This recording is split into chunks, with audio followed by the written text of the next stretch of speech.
عمران خان انتہائی خطرناک ہو چکے ہیں۔ قیدی نمبر 804 کون سی بڑی گیم ڈالنے کی تیاری کر رہا ہے؟ حامد میر نے تہلکہ خیز انکشافات کر دیے۔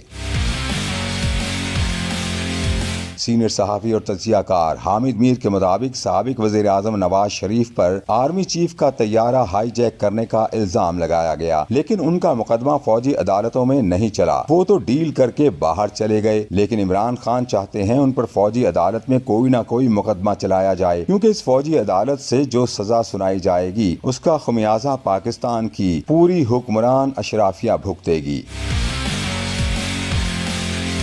حامد میر کے مطابق عمران خان اتنے خطرناک ہو چکے ہیں کہ اپنی قید اور اپنی سزاؤں کو ایک ہتھیار کے طور پر استعمال کر رہے ہیں۔ صاحبان اختیار اس ہتھیار کو توڑنے کے لیے مذاکرات کی کلہاڑی استعمال کر رہے ہیں۔ مذاکرات کے لیے جو میز سجائی گئی ہے اس پر بیٹھے دونوں فریقین بے اختیار ہیں۔ اصل فیصلہ تو قید اور سزاؤں کے شوقین عمران خان نے کرنا ہے۔ یہ وہ صورتحال ہے جس میں مذاکرات کے ساتھ ساتھ پاکستان کا پورا نظام انصاف ایک تماشا بن جائے گا۔ حامد میر نے کہا کہ عمران خان فی الحال سزاؤں کو اپنی طاقت بنا کر پورے سسٹم کو تماشا بنانے پر تلے بیٹھے ہیں۔ انہیں پتا ہے کہ قرضے لے کر حکومت چلانے والے بہت جلد بے نقاب ہو جائیں گے۔ نہ تو انہیں حکومت پر اعتماد ہے، نہ ہی اپنے ان ساتھیوں پر جو جیل میں ڈیل کا پیکج لے کر آتے جاتے رہتے ہیں۔ معاملات سنبھالنے کا ایک ہی طریقہ ہے کہ حکومت اور تحریک انصاف مل کر پارلیمنٹ کو با اختیار بنائیں، جو آج کل ایک تماشا گاہ بنی ہوئی ہے۔